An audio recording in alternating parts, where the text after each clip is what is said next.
ओम नमः शिवाय प्रिय दर्शकों, जिंदगी एक कुल्फी की तरह है।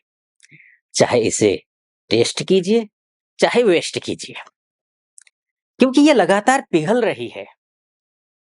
इसीलिए इसको वेस्ट नहीं, टेस्ट करना शुरू कीजिए। और ये टेस्ट करने का समय है, वो आ चुका है। काफी है 14 दिन, काफी है। 16 नवंबर से लेकर 30 नवंबर के बीच का जो समय है, ये आपके लिए बेहद खूबसूरत समय है। कैसे? आइए समझते हैं।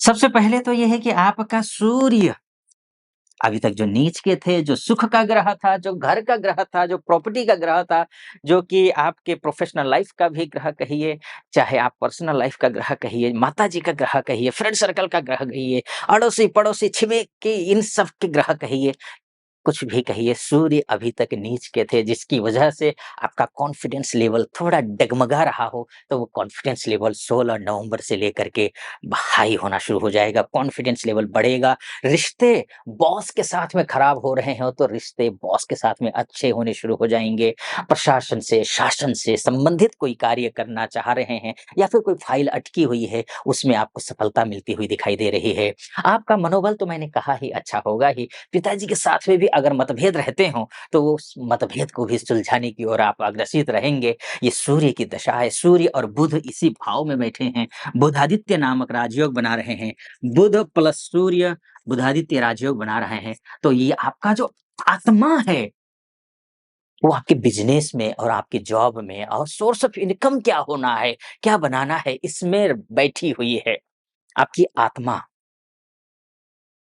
सूर्य जब भी 7th हाउस में बैठता है तो मन में होता है कि पर्सनल रिश्तों को कैसे बेहतर बनाया जाए, बिज़नेस को कैसे उच्चतम शिखर पर पहुँचाया जाए या फिर अपने करियर को, प्रोफ़ेशनल लाइफ़ को कैसे अच्छा बनाया जाए, बॉस के साथ में रिश्ते कैसे अच्छे हों, क्या करना चाहिए, इस विषय पे आपके दिमाग बहुत चलने वाला है और आप उसमें खूबसूरती से जो लक्ष्य रखा हुआ है अर्थात रिश्ते बेहतर बनाने का या बिज़नेस अच्छा चलाने के लिए जो गोल रखा हुआ है, उस गोल को आप आराम से प्राप्त कर लेंगे। ये भी एक अच्छी स्थिति दिखाई दे रही है। बुध केंद्र में बैठा है, बुध का 7th हाउस में बैठना बिज़नेस करने वाले, खासकर स्टार्टअप करने वालों के लिए अच्छा है, बढ़िया है, कोई दिक्कत नहीं है, अच्छा करते हुए दिखाई दे रहे हैं। सूर्य अच्छा है, घर बनाने की सोच रहे हैं, गाड़ी खरीदने की सोच रहे हैं, प्रॉपर्टी खरीदने की सोच रहे हैं, कुछ अच्छा करने की सोच रहे हैं, फ्रेंड सर्कल में थोड़ा-सा घुलने-मिलने की कोशिश कर रहे हैं या फिर कुछ गलतफ़हमियाँ हो तो उनको दूर करने की कोशिश कर रहे हो, तो ये गलतफ़हमियाँ, ये सब कुछ ठीक हो जाएँगी। यहाँ पर ये अच्छी बात दिखाई दे रही है।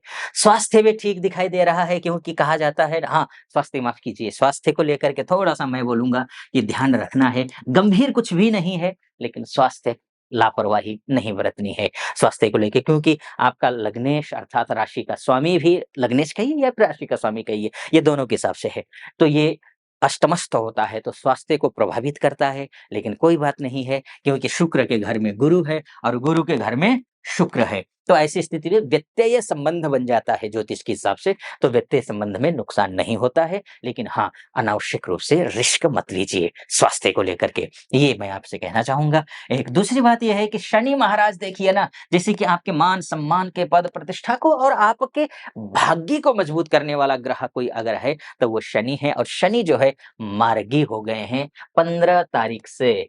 15 तारीख से 15 नवंबर से मार्गी हो जाएँगे। जैसे ही मार्गी होंगे और शास्त्र कहता है पापक ग्रह अगर मार्गी हो जाता है तो वो अत्यंत शुभ फल देता है, अगर वो वक्री होता है तो अत्यंत अशुभ फल देता है। वैसे आपकी कुंडली के हिसाब से क्योंकि वृषभ राशि के हिसाब से ये शनि बहुत ज़्यादा पापी नहीं होता है। नैसर्गिक रूप से अर्थात नेचुरली तो शनि पापी ग्रह के अंतर्गत आता है। राहु, केतु, शनि ये सब ग्रह पापी की श्रेणी में आते हैं। लेकिन आपके लिए बहुत ज़्यादा पापी नहीं है क्योंकि भाग्येश भी है, कर्मेश भी है, केंद्रेश, त्रिकोणेश, भाग्येश कैसे पापी हो सकते हैं? शुभ फल तो देंगे ही ये, लेकिन हाँ, शनि के वक्री होने से स्लो हो जाता है। वक्री होने का मतलब ये होता है स्लो हो जाता है। तो जो काम तीव्रता से होनी चाहिए थी, जिस काम को संपन्नता के लिए अपेक्षा आपने 15 दिन या महीने भर में रखी हुई थी, वो अपेक्षा पूरी नहीं होगी आपकी, अर्थात काम डिले हो जाएगा, जो 15 दिन का काम है वो महीने भर में जाएगा या डिले होता था। हुआ वो आपके आपने महसूस भी किया होगा, लेकिन अब उस तीव्रता पकड़ती हुई दिखाई दे रही है, यानी कि काम अब जल्दी बनते हुए दिखाई दे रहे हैं आपके, ये भी एक अच्छी बात दिखाई दे रही है। शनि का मार्गी होना यहाँ पर ये अच्छा है, शनि का मार्गी होना शानदार है, बहुत बढ़िया है, भाग्य अच्छा हो जाएगा और वो कहते हैं ना भाग्यम फलति सर्वत्र न च विद्या न च पौरुषम। और विषयों पर जाऊँ मैं, उससे पहले एक निवेदन आपसे करना चाहूँगा, अगर आप यहाँ तक पहुँचे हैं और मेरा ये वीडियो आपको सटीक लग रहा हो, तो चैनल को सब्सक्राइब कर दीजिएगा, वीडियो को लाइक और कमेंट बॉक्स में जाकर के महादेव का भक्त हूँ, कृपा आप पर भी बनी रहे, ऐसी मेरी कामना। हर हर महादेव या फिर ओम नमः शिवाय 5 बार, 11 बार, 21 बार, जो भी श्रद्धा बने आप लिख दीजिए या फिर जो भी मन में मनोभाव हिचको लेखा रहे हैं, उन मनोभावों को व्यक्त कर दीजिएगा। चलिए फिर से विषय पर आता हूँ मैं। तो एक बात ये है कि हाँ, शुक्र का यहाँ पर आना थोड़ा-सा मैं एक बात ज़रूर यहाँ पर ये बोलूँगा, ये अच्छा भी है, क्योंकि षष्ठेश होकर के यानी कि शास्त्र कहता है कि त्रिकेश होकर के अगर ग्रह त्रिकस्थ हो जाता है, तो ये शुभ ही होता है, राजयोग कारक भी होता है, विपरीत राजयोग भी होता है। तो ये स्थिति बनती है। तो क्या-क्या लाभ होगा आप ये भी समझ लीजिए आपको। आप अगर ऋण से उऋण होने की कोशिश कर रहे हैं, तो उसमें ऋण से उऋण होने में ये ग्रह आपका सपोर्ट करता हुआ दिखाई दे रहा है। रिश्ते में नाते रिश्ते में अच्छे रिश्ते बनते हुए दिखाई दे रहे हैं। वैभव आता हुआ दिखाई दे रहा है, समृद्धि आती हुई दिखाई दे रही है, प्रमोशन होता हुआ दिखाई दे रहा है, ये सब कुछ है। लेकिन हाँ, शुक्र का ये रिस्की होता है, अनिश्चितता से भरा हुआ समय होता है ये। शुक्र के माध्यम से देखा जाए तो अन्य ग्रहों के माध्यम से देखा जाए तो वृषभ लग्न लग्न या राशि वालों के लिए शानदार समय है, अद्भुत समय है। लेकिन हाँ, शुक्र के हिसाब से थोड़ा सेंसिटिव होता है, अच्छा तो होता है, लेकिन ट्रैक से थोड़ा उतर गया अगर आप, तो फिर वो ट्रैक से उतार ही देता है। तो ये आपको ट्रैक से नहीं उतरना है, जो कार्य कर रहे हैं उस कार्य में पूरी जान लगा देनी है, उस कार्य को जब तक संपन्न एक है ना, एक संस्कृत में वो है, कार्यम व साधेयम देहम व पातेयम, या फिर कार्य को साधित कर ही रहूँगा या फिर देह को त्याग दूँगा, ऐसा श्लोक में आता है।